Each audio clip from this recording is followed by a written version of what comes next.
to South Africa, not at all. I think we are... No, I'm not worried about an invasion to South Africa, not at all. I think we are way far from anything like that. And in the end, the United States is an important country in the world.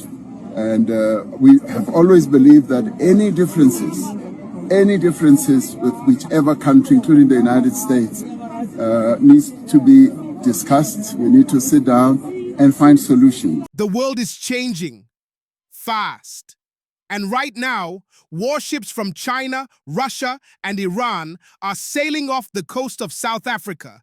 This isn't just a military drill. This is a message that global power is shifting.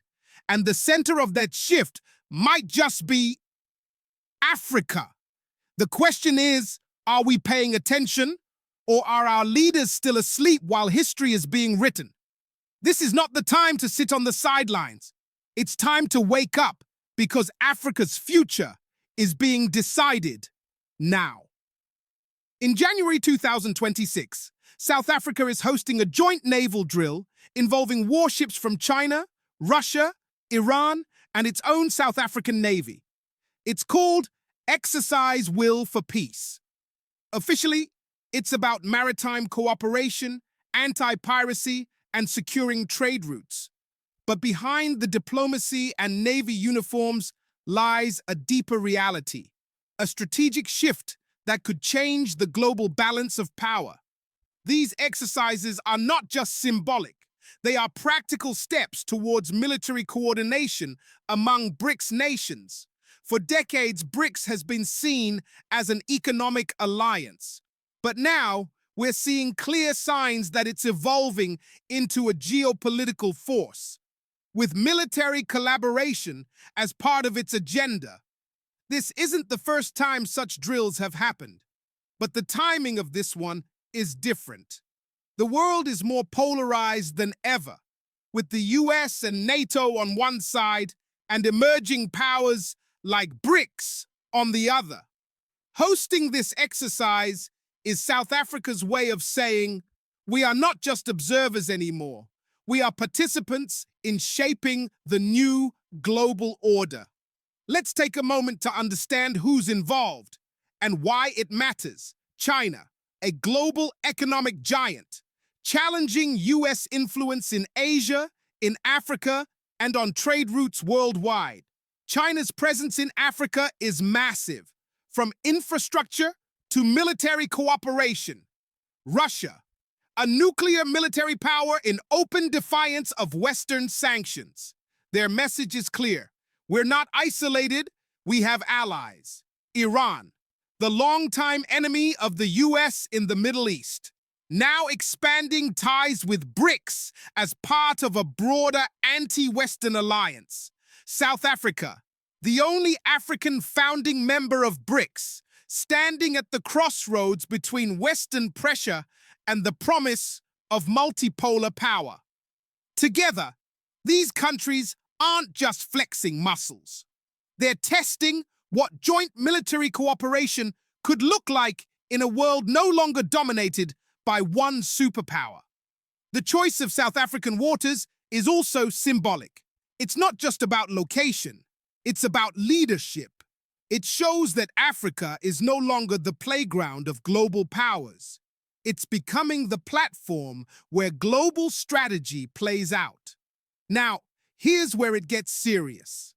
While global powers are forming alliances, building navies, and testing cooperation, many African leaders are still stuck in colonial mindsets, depending on foreign aid and waiting for permission to act.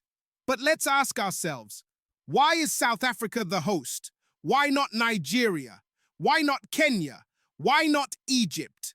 The answer is simple, because South Africa is asserting its sovereignty. Whether you agree with its foreign policy or not, it's showing the world that Africa can choose its partners and chart its own path. This drill should not divide Africa, it should inspire it. Africa is home to over 1.4 billion people. It has the youngest population in the world, trillions in natural resources, and vast coastlines. But we continue to act like we have no power. Meanwhile, China builds ports, Russia signs military deals, Iran expands influence, and the West, they're watching and worrying. If we don't act, others will shape our future for us. But if we wake up, we can lead. What happened in Venezuela should be a wake-up call.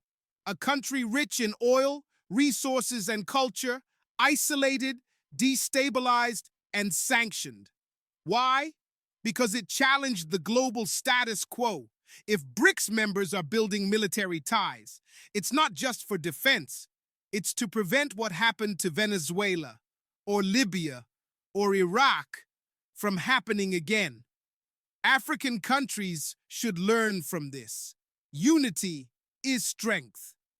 If BRICS can stand together militarily, why can't African nations unite for self-defense, regional security, and sovereignty? The African Union needs to evolve from speeches and declarations to real coordination. Imagine if Africa had its own joint military drills, protecting our waters, our airspace, our digital borders. That's not warmongering. That's being prepared. The world respects power, and cooperation is power. So, is Africa joining a new world order? Maybe not officially, but every decision our leaders make, who we partner with, who we allow into our ports, who we let build our infrastructure, these choices decide which direction Africa moves in. BRICS is not perfect, but it offers a model of cooperation without colonial history, without exploitation, and without cultural arrogance. For Africa, this is a chance to redefine our role in the world, not as charity cases, not as war zones, but as global contributors, powerful, united, sovereign. We're not joining a new world order.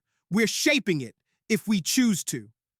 The BRICS naval drills may fade from the headlines in a week, but the message they send is long-lasting. The era of one superpower dominating the world is ending. A new chapter is being written, and Africa has a pen in its hand. Will we write our future with pride, or will we once again let others write it for us? The time to choose is now.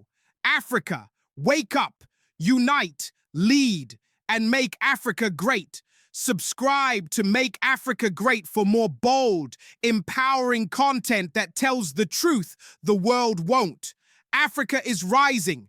Don't miss the movement. Thank you, Africa. Mama Africa. Oh, yeah. You make Africa great. Thank you, freedom. Thank you, Africa. Thank you, Africa. Mama Africa. Oh, yeah. You make Africa great. Thank you, freedom. Thank you, Africa.